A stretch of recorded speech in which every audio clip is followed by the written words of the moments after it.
The Biden administration is bolstering support for close ally South Korea in response, of course, to Kim Jong-un's nuclear threat, a growing threat.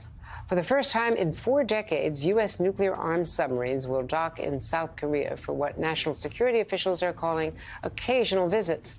But no American nukes will be deployed onto the peninsula as part of the new agreement. And the U.S. has agreed that South Korea will have a role in any U.S. use of nuclear weapons in a conflict with the North.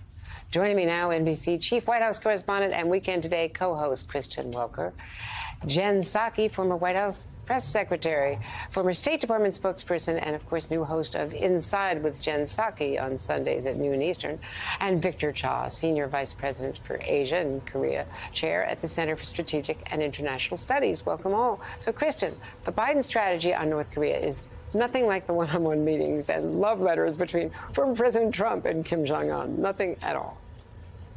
Well, that's absolutely right. And what we are seeing today, Andrea, is effectively this show of force, pomp and pageantry in this state visit that got underway here on the South Lawn earlier today when the president welcomed the president of South Korea. By the way, this is the first official state visit since President Biden welcomed the president of France last year. So this is significant.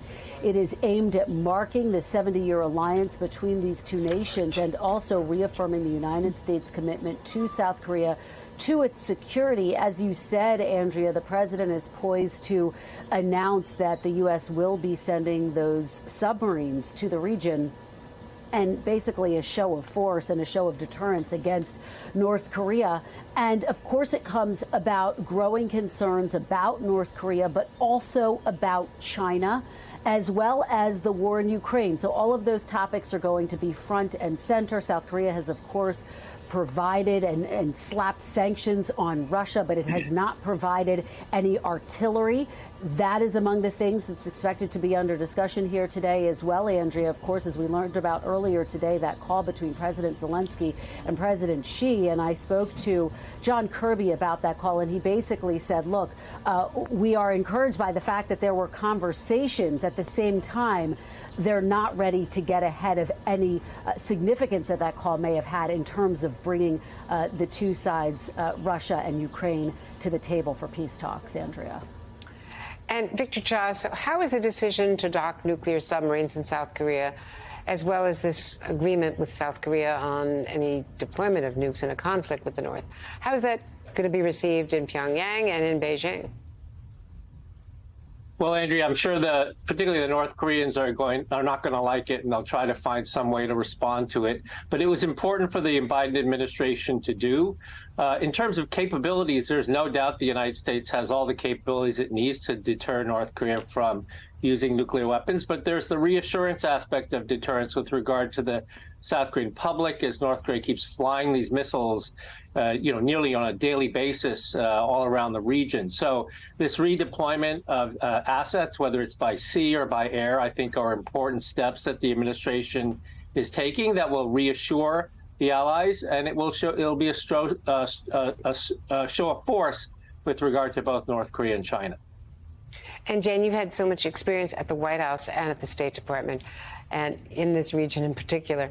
So this administration, President Biden, this is one area where they really have had to restore what would be considered normal deterrent behavior after former President Trump went from Rocket Man and deriding Kim Jong-un to embracing him, not only having summits, which people thought was a positive thing in some regards, but depends on what you do. And then he went so far as to cancel routine military exercises without telling his defense secretary. Right. So it depends on how you handle a summit. Right. I mean, remember, as you know, because you've covered this for so many years, the threat of North Korea and the challenge of that to the United States and other countries in the region in Asia has predated Trump. I mean, it has been going on for decades. And when President Obama met with incoming President Trump, this was one of the issues they talked about because it has been so front and center for U.S. presidents for decades. Now, as you just said, there was some cleanup that needed to happen here. That's probably a diplomatic way of saying of rebuilding confidence and trust that our military assets, our military assistance would be there supporting South Korea. Also, to announce this in a line at the same time as the state visit. I mean, a state visit visit is so significant because it is sending a message to the world. This is a key partner. We are going to be there with them. We're marching forward with them. And that's important for South Korea as well. So, yes, there was a lot of cleanup that President Biden and his team needed to do, and they're trying to rebuild that trust and also the military power and might in the region that was kind of rolled back. I'm glad you're mentioning the state visit because we take it for granted. We see the pomp and the circumstance, but it's particularly important to Asia, but it's important to all allies. Yes. To be singled out for a state visit is to say this relationship matters. The President of the United States is investing time. The First Lady is, and the whole White House becomes engaged in a really big way. You've seen it from the inside. And even the consideration of which countries, as president, you have a state visit with, there always is meaning. There's purpose. It's sending a message to the world that South Korea, the relationship with South Korea is vital. It's important. We're going to celebrate not just their culture, but this partnership. And always you typically announce some sort of significant policy announcement along with it, if applicable. So clearly that was on their minds too. But you're absolutely right. It's sending a message to Asia, to the world, certainly to South Koreans, that this is an important partnership and relationship under the Biden administration. And Kristen Welker, there are so many levels to these relationships. One level is that to the embarrassment and upset inside the administration, just before this visit, among the leaks, the many leaks that have come out, and we've just learned over the weekend that those leaks went back a year earlier than anyone in the administration even knew. And were much more voluminous, were leaks that the U.S. was spying on top South Korean officials, whether or not they were going to give lethal aid to Ukraine, for instance. So that had to be cleaned up. You know, Lester Holt asked about it. We played a little bit of that because the South Korean president said, well, that will not hurt the relationship. But also today, talk to me about President Xi in China, who is choosing today, the day of a state visit, to arguably overshadow this in some regards by finally calling President Zelensky and again putting on the table that China wants to mediate a peace deal in Ukraine.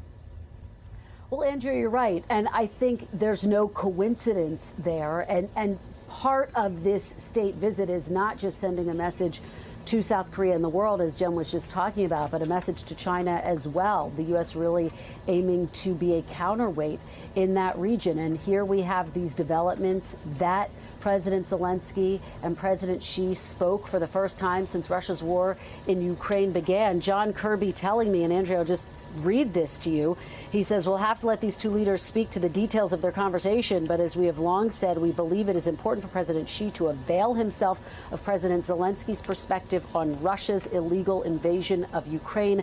Of course, there has been plenty of skepticism to go around about whether China can be an honest broker or a mediator in peace talks. One official saying it's way too soon after just getting word of this call to speculate about that.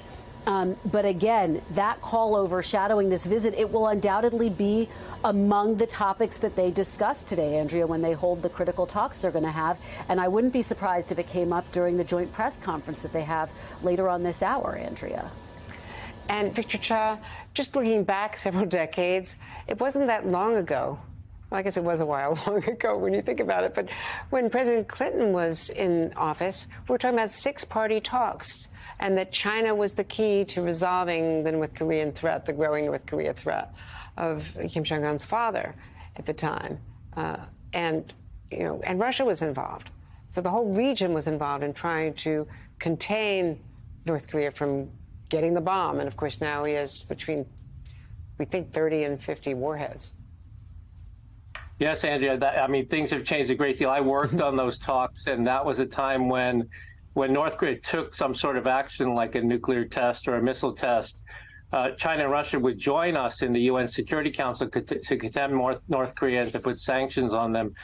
The world has changed with Ukraine and with the Taiwan Straits, such that now both China and Russia see North Korean provocations as something to their advantage, as something that distracts us and is to their advantage. So it really has, the dynamic really has changed with regard to North Korea and the interaction with China and Russia, unfortunately.